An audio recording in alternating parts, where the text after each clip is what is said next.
दोस्तों, इस स्टोरी को एंड तक सुनिए ताकि आपको पूरी तरह से समझ में आए कि अपने माइंड को पॉजिटिव रखने से पहले हमें क्या करना चाहिए।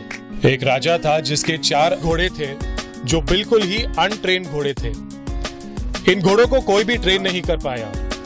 राजा ने कहा जो भी इन घोड़ों को ट्रेन कर सकेगा उन्हें एक बहुत बड़ा इनाम मिलेगा। लेकिन जैसे ही कोई भी घोड़े को हाथ लगाता, घोड़ा उसे खींचकर फेंक देता। बहुत लोगों ने कोशिश की और कई लोगों के हड्डियां भी टूट गए। एक दिन एक जवान आदमी आया और उसने कहा मैं इन घोड़ों को ट्रेन कर सकता हूँ। राजा ने उस आदमी से कहा कि बहुत लोगों ने कोशिश की है और उन्होंने अपनी हड्डियां भी तोड़वा दी है, लेकिन कोई भी अब तक सफल नहीं हुआ है उन्हें ट्रेन करने में। उस आदमी ने फिर भी कहा कि मुझे पूरा यकीन है कि मैं इन घोड़ों को ट्रेन कर सकता हूँ। उस आदमी ने कहा लेकिन मेरी एक शर्त है, इन घोड़ों को मैं अपने पास ही रखूंगा जब तक ये पूरी तरह से ट्रेन नहीं हो जाते। और राजा ने उसकी बात मान ली। हफ्ते निकल गए, महीने निकल गए और 1 साल निकल गया, लेकिन वो आदमी वापस नहीं आया। राजा ने कहा इन घोड़ों को अब भूल जाओ क्योंकि ये अब कभी वापस नहीं आएंगे। घोड़े अब तक ट्रेनर को शायद छोड़कर भाग चुके होंगे। लेकिन कुछ देर बाद उसने घोड़ों की आवाज सुनी और उसने देखा कि उसके 4 घोड़े शांति से एक ही लाइन में आगे बढ़ रहे थे उस आदमी के साथ। राजा ये देखकर बहुत खुश हुआ कि घोड़े ट्रेन हो चुके हैं और उसने उस आदमी से पूछा मुझे बताओ तुमने इन्हें ट्रेन कैसे किया और तुमने इतना टाइम क्यों लगाया। उस ट्रेनर ने कहा घोड़े सच में बहुत ही जंगली थे। जब मैं घोड़ों को ले गया मैंने उन्हें पूरी तरह से छोड़ दिया ताकि वो जो करना चाहे कर सके, और उनके साथ मैं भी वही करने लगा जो वो कर रहे थे। जब वो भागते तो मैं भी उनके साथ भागता था, जब वो सोते थे तो मैं भी उनके साथ सोता था, जब वो खाना खाते थे तो मैं भी उसी वक्त अपना खाना खाता था। इसी तरह से घोड़े सोचने लगे कि मैं उनके साथ एक 5वां घोड़ा हूँ। कुछ समय बाद मैंने घोड़ों की पीठ पर सीट रखा, लेकिन उन्हें पसंद नहीं आया और उन्होंने सीट खींचकर निकाल दिया। लेकिन लगातार कोशिश करने के बाद धीरे धीरे उन्हें सीट की आदत पड़ गई। उसके बाद मैंने उन्हें बेल्ट पहनाया, वो भी उन्हें पसंद नहीं आया और उन्होंने खींचकर निकाल दिया। लेकिन कुछ दिनों के बाद उन्हें बेल्ट की भी आदत हो गई। इसी तरह से धीरे धीरे मैं उनका दोस्त बन गया और मैं उन्हें ट्रेन कर पाया।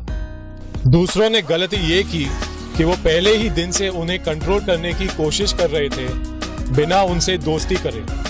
ठीक इसी तरह हमारे अंदर भी 4 अनट्रेन्ड घोड़े हैं और वो है मानस, बुद्धि, चिंता और अहंकार। और जब हमें इनमें से किसी एक को कंट्रोल करना है, हम उसी वक्त उन पर पूरी तरह से कंट्रोल करना चाहते हैं, जिसका मतलब है कि हम एक ही मिनट में खुद के मास्टर बनना चाहते हैं बिना खुद पे कोई काम किए।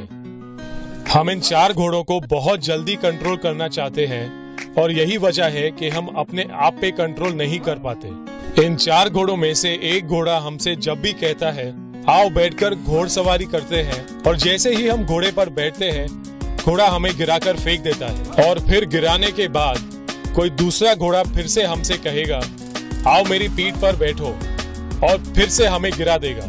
इस सब का मतलब क्या है? इसका मतलब ये है कि हमें पहले अपने मन से दोस्ती करनी पड़ेगी और वो करने के बाद ही हमारा मन हमारी बात सुनना शुरू करेगा। जब तक हमने अपने मन से दोस्ती नहीं की है, हम हमेशा ही स्ट्रगल करते रहेंगे अपने मन के साथ। और यही कारण है कि बहुत लोग योगा, प्राणायाम या स्पिरिचुअलिटी में जाकर भी सफल नहीं हुए अपने मन को कंट्रोल करने में, क्योंकि उनका अहंकार उनके मन से दोस्ती पहले करने नहीं देता। तो इसीलिए हमारे जो 4 घोड़े हैं, मनस, बुद्धि, चिंता और अहंकार, हमें उनसे पहले दोस्ती करनी पड़ेगी और उसके बाद ही हम अपने मन के साथ खुश रहना सीख सकेंगे। पॉजिटिव थिंकिंग हमें ये कहता है कि अपने मन से पॉजिटिव बात करो, लेकिन हर किसी के लिए पॉजिटिव थिंकिंग काम नहीं करता है और कभी हम अपने आप को पॉजिटिव थिंकिंग से समझा सके और कभी शायद ना समझा सके। इसकी वजह यही है कि हमने अपने मन से दोस्ती नहीं की है। तो जब आपका मन आपकी बात नहीं माने, उसे पहले अपना दोस्त बनाइए, उसे चाय पिलाइए या आइसक्रीम खिलाइए। कहने का मतलब यही है कि अपने मन से एक दोस्त की तरह बात करिए और फिर आपका मन आपकी बात बेहतर समझने लगेगा। दोस्तों, मैं कोई गुरु नहीं हूँ जिसने ये स्टोरी खुद लिखी है। ये मैंने सुना है स्वामी निरंजनंदा के लेक्चर में, जो मैंने आपके साथ शेयर किया है। उम्मीद है कि आपको ये वीडियो पसंद आया होगा और आप इस कहानी को याद रखेंगे। अगर आपको ये कहानी पसंद आई है तो मेरा एक छोटा सा रिक्वेस्ट है, इस वीडियो को शेयर करिए। वीडियो देखने के लिए थैंक यू वेरी मच।